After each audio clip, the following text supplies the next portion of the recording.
আগামী জাতীয় সংসদ নির্বাচনে ধানের শীষের পক্ষে অবশ্যই আমাদের ঐক্যবদ্ধ থাকতে হবে। ধানের শীষকে বিজয়ের লক্ষ্যে সকলকে একসাথে কাজ করতে হবে এবং সকল ভেদাভেদ ভুলে গিয়ে সকলে ঐক্যবদ্ধ থেকে ধানের শীষের ভোট প্রার্থনা করতে হবে। সেই জন্যই ব্যানারে কথাটি লিখেছে এবং সকলের উদ্দেশ্যে বিনয়ের সহিত বলবো, আমরা সকলেই সকল ভেদাভেদ ভুলে গিয়ে ঐক্যবদ্ধভাবে ধানের শীষের ভোট প্রার্থনা করব। প্রিয় ভাই ও বোনেরা, অনেকেই সুন্দর সুন্দর কথা বলেছেন। আমি আক্তার মাস্টার, আমি এনে অনেকের ঘরে গিয়েছি, অনেকের ঘরে দাওয়াত খেয়েছি, অনেককে আমার ফ্যামিলি হিসাবে মনে করি, অনেককে চিনি। আপনারা আমাকে ভালো করে চিনেন।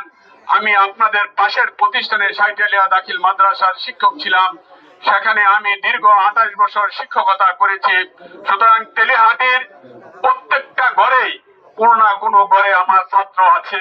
আমি মনে করি সকলেই এই মাদ্রাসায় লেখাপড়া করতো। আপনারা আমার সম্বন্ধ জানেন। আমি বরাবরই আপনারা যখন আমাকে ডাক দিয়েছেন, আপনারা সব সময় আমাকে কাছে পেয়েছেন, কারণ আপনাদের সুখে দুঃখে আমি ছিলাম।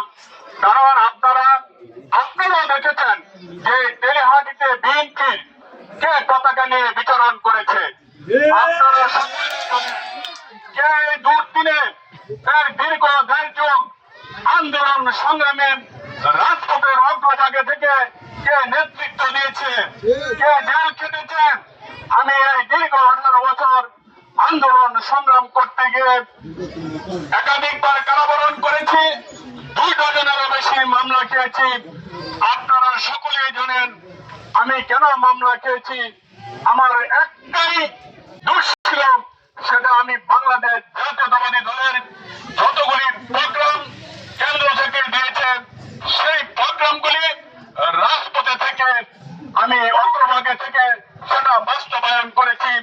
আপনারা দেখেছেন জয়নাবাজার টু মাওনা যতগুলি এই বিরোধী দলের সময়, ফ্যাসিস্ট সরকারের সময় যত আন্দোলন সংগ্রাম হয়েছে, সেই আন্দোলন সংগ্রাম আমরা অগ্রভাগে থেকে সেটা বাস্তবায়ন করেছি। প্রিয় ভাই ও বোনেরা, আমি কিন্তু পালিয়ে যাওয়ার লোক নয়। অনেক লোক সময় মতো পালিয়ে যায়, আবার সুযোগ বুঝে আপনাদের মাঝে এসে বুলেটিন দেয়। আপনারা জানেন গত 18 সালের নির্বাচনে বিএনপি যখন ঐক্য জোট করেছিল, সেখানে ইকবাল সিদ্দিকীকে ধানের শীষ প্রতীক দেওয়া হয়েছিল। সেদিন কারা মাঠে ছিল, কারা মাঠে ছিল না, কারা ধানের শীষের ভোট ভিক্ষা চেয়েছে, কারা চায় নাই, এটা শিবপুর উপজেলার সর্বস্তরের বিএনপি পরিবার জানেন, সর্বস্তরের জনগণ জানেন। সুতরাং আমি আপনাদের সন্তান, আপনাদের কাছের লোক, আমাকে যেমন আগেও গিয়ে ট্যাংরা বাজারে পেয়েছেন, সব সময় আমাকে এই এলাকাতে পাবেন। আমি আপনাদের সুখে দুঃখে ছিলাম, আমি আপনাদের সুখে দুঃখে পাশে থাকতে চাই। আগামী দিন যদি মহান আল্লাহ পাক আমাকে ধানের শীষ প্রতীক দেয়, তখন আপনারা অবশ্যই সেই ধানের প্রতীক বিজয়ের জন্য ঐক্যবদ্ধভাবে কাজ করবেন। আমি আগামী দিন ধানের শীষের মনোনয়ন প্রত্যাশী।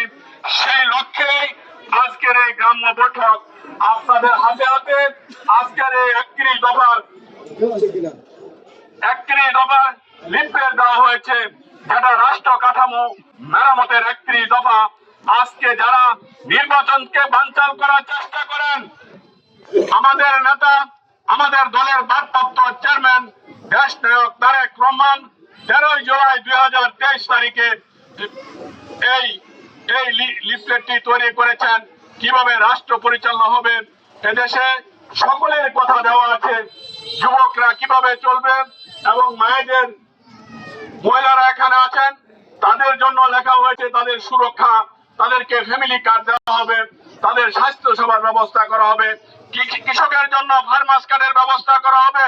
প্রত্যেকের অবস্থান থেকে প্রত্যেকের ব্যাপারে এই রাষ্ট্রটা কিভাবে চলবে সবকিছু এই রাষ্ট্র কাঠামো মেরামতের 31 দফা দেওয়া আছে। এই হ্যান্ডবিলটা সবাই পেয়েছেন?